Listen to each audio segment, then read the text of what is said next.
السلام علیکم۔ ابو ذر اور ابو قاسم بادشاہ کے دو جڑواں بیٹے تھے۔ بادشاہ کو دونوں بیٹے بہت عزیز تھے، مگر ولی عہد تو دونوں میں سے ایک کو ہی چننا تھا۔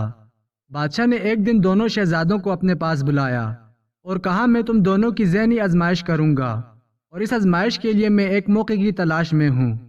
بس تم ذہنی طور پر اس آزمائش کے لیے تیار رہو۔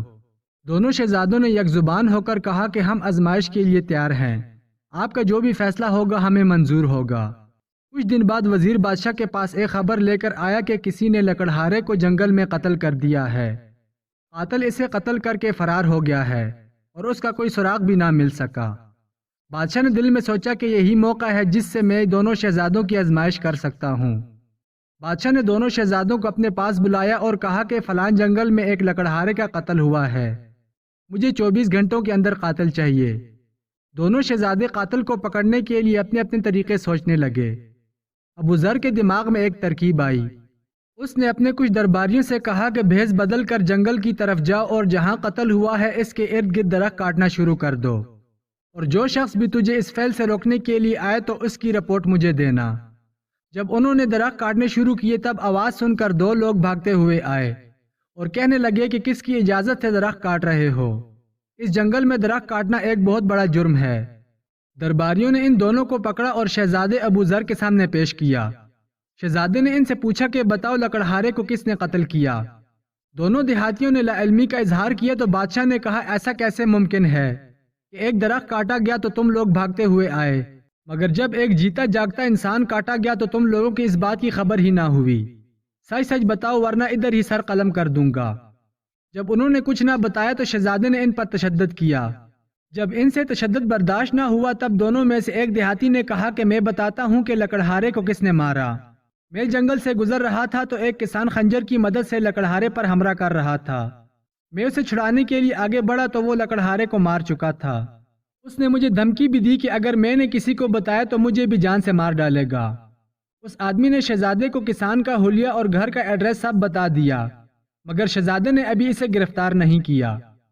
شہزادہ ابو ذر یہ دیکھنا چاہتا تھا کہ اس کا بھائی شہزادہ ابو قاسم قاتل کو پکڑنے کے لیے کون سی ترکیب پر عمل کرتا ہے۔ شہزادے قاسم نے مجرم کو پکڑنے کی ایک انوکھی ترکیب پر عمل کیا۔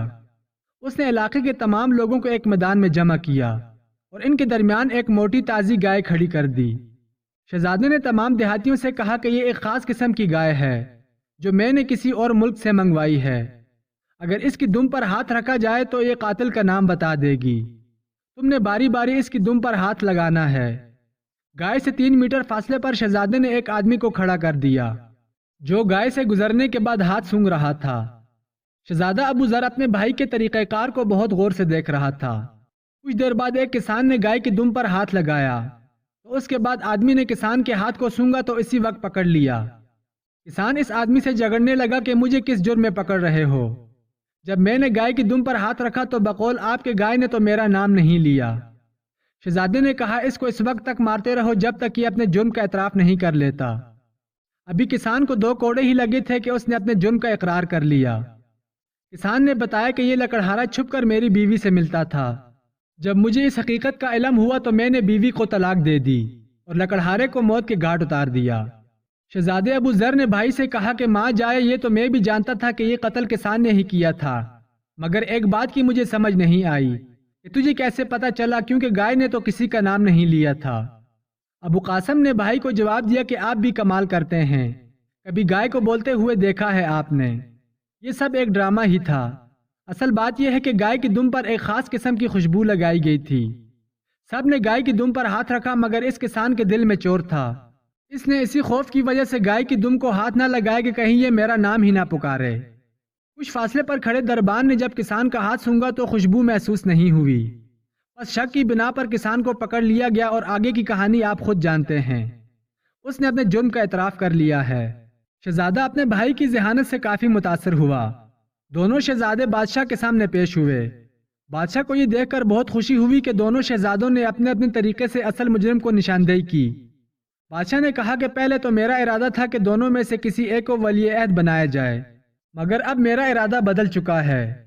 مگر تم دونوں کی صلاحیتوں کو دیکھتے ہوئے میں نے اب یہ فیصلہ کیا ہے کہ تم دونوں ہی مل کر اس سلطنت کا نظام چلاؤ گے۔ اور مشکل وقت میں ایک دوسرے کا بازو بنو گے۔ مزید ایسی ویڈیوز کے لیے ہمارے چینل کو سبسکرائب ضرور کریں۔ شکریہ۔